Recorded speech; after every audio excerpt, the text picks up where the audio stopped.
What's going on, guys? It's Zinux here back with another video for you guys, and today we're going to be talking about some more Destiny Rise of Iron information. Today we got some juicy information from Game Informer, as we have been getting for a little while here. So if you guys are ready for this information, let's get right into the video. Alright, so Game Informer sat down and talked about their experience with the new Rise of Iron expansion, and talked it out, what they actually saw in Rise of Iron. One of the things is they said the replayability of this DLC is a lot better than Taking King, so you guys will actually be able to do more and more stuff and actually have fun keeping redoing. One of the things they said is that right off the bat there is a secret area that they didn't actually get to see because it's locked away for special events, so they didn't even get to see all of Rise of Iron. So that's pretty cool that they're going to be even a little surprised when the Rise of Iron DLC comes out. First things first, that Lord Saladin has new engrams that are called Iron Engrams. He'll have them for sale, which reward you with some older year 1 and year 2 armor pieces. So if people want to, keep their collections and also like, the old year 1 and year 2 gear still, then you can still wear it, have some fun with it. Then there's also Kade's buddy, who is Shiro 4.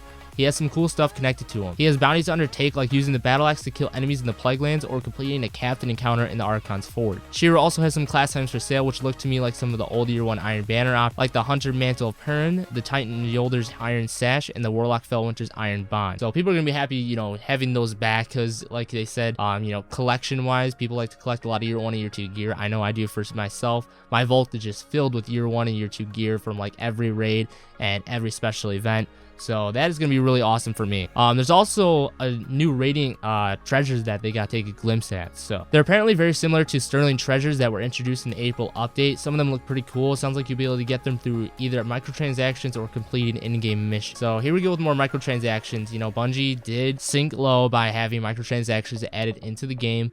They weren't that bad though, to be honest. It was more really, like they said, cosmetic wise. So it's just really people who really care about, having all the looks and all the stuff coming out right away and having it right away. So they said they don't actually know what comes out of the Radiant treasures too much because he's only snagged a couple, but he says he knows that among other things you can get visual customization options for your exotic weapons. I'm not sure if just some or all of the exotic weapons have those ornaments, but I saw options for the Zalo Supercell, Invective, Telesto, Mida Multi-Tool, and the new Kostov, and I'm assuming there's more. So ornaments are most likely going to be achieved out of the Radiant treasures so far. That is not confirmed. That is just my word right now, so maybe that is what will happen. We have no idea yet. There's going to be some new emotes, so through Eververse, if you guys want to get some new emotes, those are always fun to have. I do like the ones that they always came out with. They were really hilarious, and I like to have the fun messing around with them. There's also going to be new artifacts for your Guardian that seem pretty clearly targeted to folks making in-game movies. The one I saw, the Golden Age lens, let you equip the artifact and change the camera filter for your in-game view,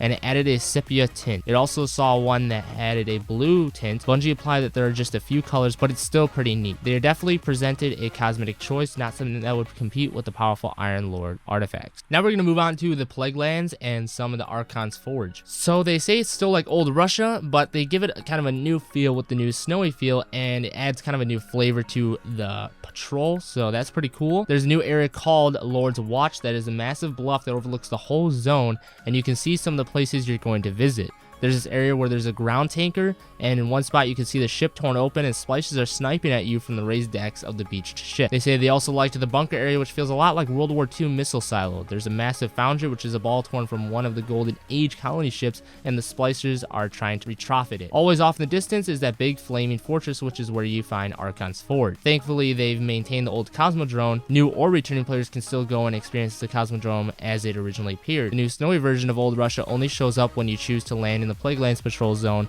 or one of its missions. Before we get ahead of ourselves, should we explain Siva a bit more, they say. From my understanding, kind of a nanotechnology-like substance that was developed during the Golden Age and has incredible power, but often corrupts what it touches. The Iron Lords fought to seal it away long ago, but now the Fallen have somehow gotten their hands on the stuff, and it's juiced them up a bit, turning them into splicers. At a couple points in the story, characters refer to Siva as Iron's Bane, which I love. It has this Pandora's box quality to it, and it's a self-organizing nanotechnology. It can literally become anything. It helped enable the great expansion of humanity's Golden Age. The story team told me that within the fiction, Siva is actually this evolution of the matter encryption technology of Engrams, but on a much vaster scale. He also came across new public events like a fight against a Splicer Walker tank and some other ambient events, like one spot where I saw the Hive ambushing some of the Splicers. Because I'm a lore enthusiast, I'm excited about tracking down the new hidden fragments in the Plaguelands. Some of those are tied to the new Gjallarhorn questline, but it also ties back to your Rise of Iron record book completion. Even if you are pre-ordering Rise of Iron, it's still going to be pretty fun to be able to do the new Gjallarhorn quest, as it actually is pretty fresh and fun mission. It takes some cues from the subclass quest of Taken King. A couple of the new Gjallarhorn missions go to the established PvE zones, Bannerfall, and the Sky Shot. And it presents new PvE fights and also give a little more story and context around the weapon. There's also a pretty amazing opportunity to try out your new toy once you have it. We breezed right past Archon's Forge as we started talking Siva and the Fallen. What did you think of your time playing in the new arena? They said the new arena feels really fun. It feels a little bit like Court of Oryx, but also reminding them of Gears of War Horde mode, because Gears of War Horde mode, that was a really fun play mode, and I'm excited to see this then coming into action. It says you're fending off waves of fallen enemies that spawn out of these domes scattered across the forge. I like the look of the place with all the molten metal. It's also cool that other players can join you if they wish. There's also an interesting risk reward element in that if you die, you get kicked back out of the entrance,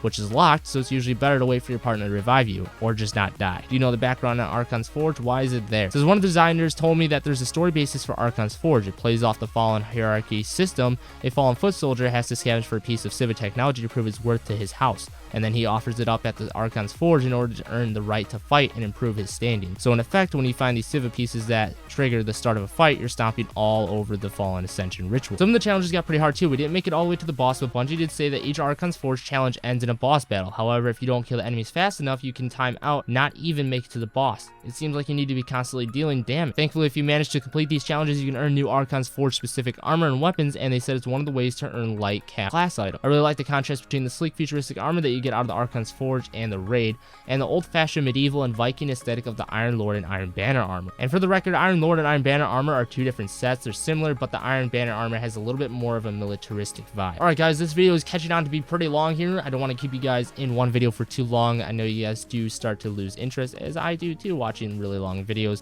If you guys did stay interested all the way through the rest of the video and you're to this point right now, then thank you guys for watching. I appreciate you stopping by.